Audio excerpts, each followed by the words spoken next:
Students, आज हम ANOVA test देख रहे हैं। आपके जितने टेस्ट है, स्टूडेंट टी टेस्ट बताया, काई स्क्वायर बताया, then ANOVA question straightforward आ जाता है एग्जाम्स में। देखिएगा एनोवा टेस्ट क्या होता है, एनालिसिस ऑफ वेरिएंस से ये वर्ड आया है, ठीक है।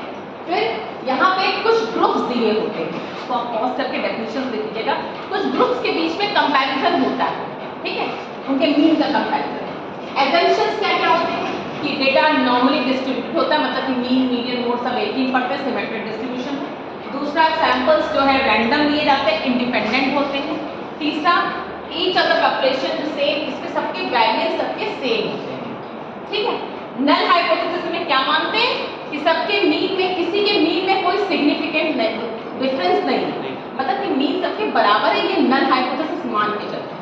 अल्टरनेटिव क्या होता है कि अगर एक को तुमने दिखा दिया कि ये आपकी बराबर नहीं है, तो हमने कह दिया कि नल हाइपोथेसिस आपकी एक्सेप्ट रिजेक्टेड हो गई। इसमें टेस्ट कैसे करते हैं, ठीक है। F alpha 1 alpha 2 is equal to variation between the sample and variation within the sample, दोनों में फर्क है।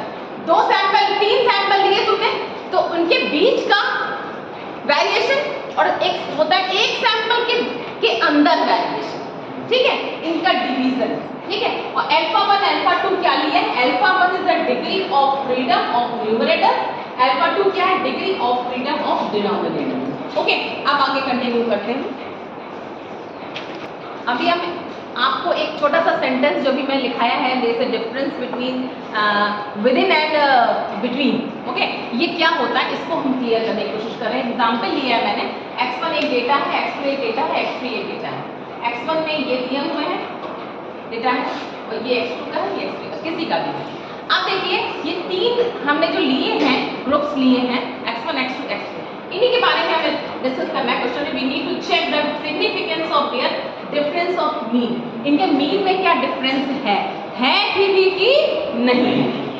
तो आप इसके बिहाफ पे एच नॉट को मानोगे कि इफ देयर इज, अच्छा मानते हैं इसमें, if there is no significance between there, मतलब क्या हो गया कि इनके बीच में कोई भी डिफरेंस नहीं है, ठीक है। अब कोई भी डिफरेंस नहीं है मतलब क्या हो गया कि x1 इज इक्वल टू बार, ये हम लेके चले, ठीक है, ये हमें लेके नहीं, ये हमने नल हाइपोथेसिस मान ली। अब हम चेक करते हैं, तो उसके लिए हमने क्या किया, इसको कहते हैं, ये सैंपल, ये तीन सैंपल है ना, अगर हम इसमें वेरिएशन देखते हैं तो ये है with in the sample, with in the sample, और इनके बीच तीनों में देखते हैं तो इसे बोलते हैं between the sample. I think जो मेरा मकसद था वो आपने सॉल्व कर दिया, क्लियर हो गया। अब देखिएगा इनका मीन निकाले अगर, तो ये कितना आ रहा है, सबको सम किया अपॉन कितना, 1 2 3 5, तो ये आ गया हमारा 20, और इसको निकाला कितना आ रहा है 95 और 19, ठीक है, और ये कितना आ रहा है, हाँ 27, इट इज राइट, ओके, ये आ रहा है। अब अगर हम ग्रैंड मीन निकालें, मीन बिटवीन द सैंपल्स, तो क्या होगा, इसको हम एक नया नाम दे दे रहे हैं x बार। वो क्या होगा, सबके मीन का अपॉन 3 क्या होगा, 20 plus 90 plus 27 upon 3, what will be, check out, कितना आ रहा है 22, हाँ व्हाटएवर, ये आ रहा है आपका 22।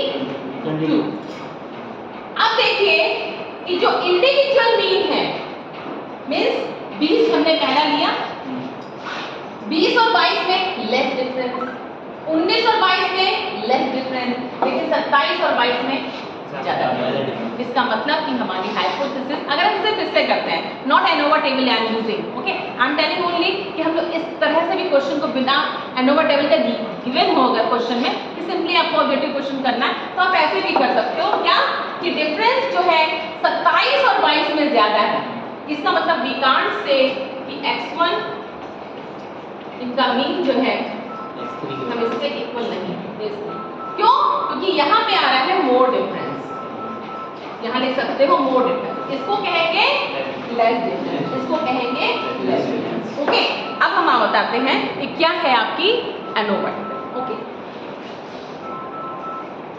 ओके, अब क्योंकि ज्यादा डिफरेंस आ गया इसलिए हम लोग कहेंगे जो मैं एच नॉट लेके चले थे वो हमारी रिजेक्ट हो गई। Okay, now ANOVA table discuss करने जा रहे हैं। ओके, ये एनोवा टेस्ट जो है जो हम इंट्रोड्यूस कर रहे हैं उसकी एक टेबल है जो आपको बस लर्न इस टेबल को करना है। ठीक है, अब जैसे भी लर्न करना चाहें आप कैसे लर्न करिए, थोड़ा सा हम आपको क्लियर कर दे रहा है। ये source of variation, source of variation मतलब आपके दो सोर्स होंगे, एक बिटवीन द सैंपल होगा, एक बिटवीन द सैंपल होगा ऊपर से सैंपल में डिफरेंस, और एक विद इन द सैंपल। तो between the sample and with in the sample, फिर क्या करना है, सम ऑफ स्क्वायर्स कर देना, SSC हो जाएगा, कॉलम, इसको कॉलम माना गया है, और ये ई फॉर एरर, SSC निकाल लिया, degree of freedom C - 1 n - C हो गया, mean sum of square MSE, ठीक है, MSC SSC अपॉन C - 1 मतलब डिग्री ऑफ फ्रीडम, और इसको भी डिग्री ऑफ फ्रीडम। ओके, तो जो F रेशियो है यही मेन है, ये जो F रेशियो है वो दिस अपॉन दिस होता है। ठीक, और यही F रेशियो जब ज्यादा आ जाता है, जो पीछे टेबल बनी है एनोवा के, तो हम लोग कहते हैं H नॉट रिजेक्ट हो गई, और अगर लेस आता है, वैसे भी आपको पहले काई स्क्वायर हो चाहे F टेस्ट हो, अगर लेस आता है तो एक्सेप्ट होगी, ये सबको याद हो गया। तो अगर लेस आता है तो हम लोग कहते हैं H नॉट जो है हमारी वो एक्सेप्ट हो गई। ठीक है, तो ये हमारा क्राइटेरिया है। अच्छा, अब इसमें क्या क्या चीजें चाहिए इसको देखते हैं भाई। ग्रैंड टोटल चाहिए T, जो मीन्स जो आपका सबका समीशन उसका सब। करेक्शन फैक्टर क्या है कि ये जो आपका SSC निकला है जहां पे हम इसका यूज है, ठीक है, SSC में सबके सम स्क्वायर्स को, मतलब कि जो डेटा है उसका स्क्वायर्स को जो ऐड किया गया है और उसमें से इसको घटाया गया है, भाई इसको क्या माना गया, करेक्शन फैक्टर। करेक्शन फैक्टर को हटा दोगे तो हमारा वो करेक्टेड वैल्यू आ जाती है। उस तरह से याद करिए T² n। ठीक, T क्या है पता है आपको, T² निकाला अपॉन n कर देगा। n क्या है, sum of all the size of the sample. Okay, फिर टोटल सम ऑफ SST निकाला, सम ऑफ स्क्वायर, ये क्या है, सबका सम कर दिया, कोई दिक्कत नहीं, उसमें भी T² अपॉन n। इसकी डिग्री ऑफ फ्रीडम n - 1, और आई थिंक इसकी डिग्री ऑफ फ्रीडम SSE की n - C। ठीक है, ये सब आपने लिख लिया, और वहां से देखिए MST का फॉर्मूला, और जो हमने यहाँ पे लिखा है वही चीज ऊपर लिखी हुई है। क्लियर है, कोई डाउट नहीं होना चाहिए। ये निकाल दिया, फिर फाइनली हमने F निकालेंगे इसके। ओके, एक क्वेश्चन लेते हैं और आपको क्लियर कर देते हैं।